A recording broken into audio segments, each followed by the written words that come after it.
Goeiedag en baie welkom by Woordspieël. Vandag is ons by Matteus hoofstuk 19 en die gedeelte wat ek vir jou gaan lees is Matteus 19 vers 3 tot 8 met die tema toegewing aan harde harte. Ek lees vir jou. Daar het toe Fariseërs na hom toe gekom en in 'n poging om hom in 'n struik te laat trap. Hulle vra hom toe, mag 'n man sommer oor enige onbenulligheid van sy vrou skei? Hy antwoord hulle, het julle nie in die skrif gelees dat die Skepper die mens van die begin af man en vrou gemaak het nie? En die skrif sê verder, daarom sal 'n man sy pa en sy ma agterlaat en hom by sy vrou voeg. So sal hulle tot een liggaam verenig word. Hulle is dus nie meer twee nie, maar een liggaam. Wat God so saamgevoeg het, mag 'n mens nie uit mekaar skeer nie. Hulle vra hom, maar waarom het Moses dan gesê, 'n man kan sommer net vir sy vrou 'n skeidokument gee en haar dan laat gaan? Hy sê vir hulle, Moses het egskeiding toegelaat as 'n toegewing aan die sondige hardheid van julle harte. Maar dit was nie wat God oorspronklik bedoel het nie. Die Fariseërs bring hierso 'n gebruik na Jesus toe wat Moses goedgekeur het, maar wat God nooit beplan het nie. Egskeiding. Hulle wil Jesus uitvang deur of te sê Moses was verkeerd, niemand mag skei nie, wat sou veroorsaak dat baie mense Jesus verwerp, of dat dit fyn is as mense sommer vir onbenullighede skei, aangesien Moses dit dan nou ook toegelaat het.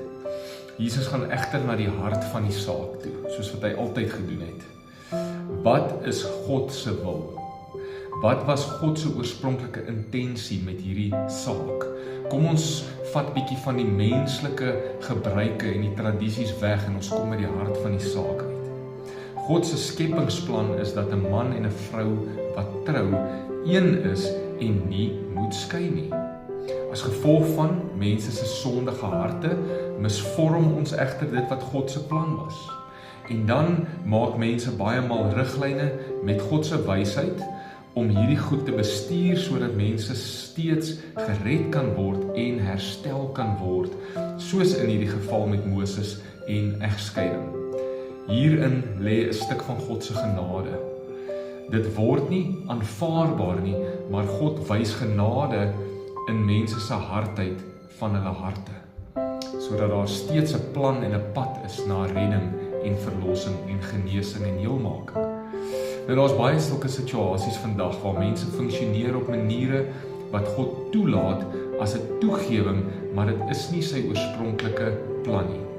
Alhoewel mense steeds baie seer kry in hierdie gevalle, laat God dit toe om ten minste die mense nog te probeer red uit die situasie van hulle eie hardheid van hulle harte. Byvoorbeeld mense wat saam bly buite die verbond van die huwelik.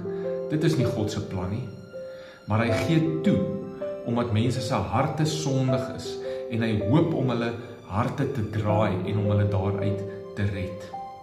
Wat van die gejaag van mense en die ongehoorsaamheid aan die rusbeginsel van God?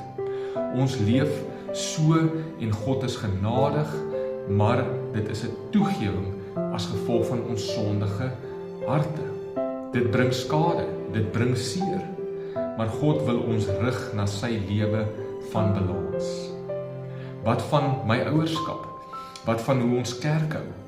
Wat van areas in my lewe waar ek funksioneer in die toegewing van God as gevolg van my sondige en harde hart, in plaas van om in God se perfekte wil te funksioneer? Dan moet ek toelaat eerder dat die Heilige Gees en deur God se woord my gedagtes kom vernuwe en dat ek in God se perfekte wil kan leef. Hoekom wil ek in sy toegewings leef as ek eerder in sy perfekte wil kan leef? Hoekom wil ek seer kry as ek eerder sy vrede en vreugde en lewe kan beleef? Kom ons bid saam. Here, ek wil in u perfekte wil funksioneer en nie in dit waaraan u toegee as gevolg van my sondige natuur nie. Vernuwe my gedagtes om u perfekte wil te ken en my lewe daarvolgens te leef.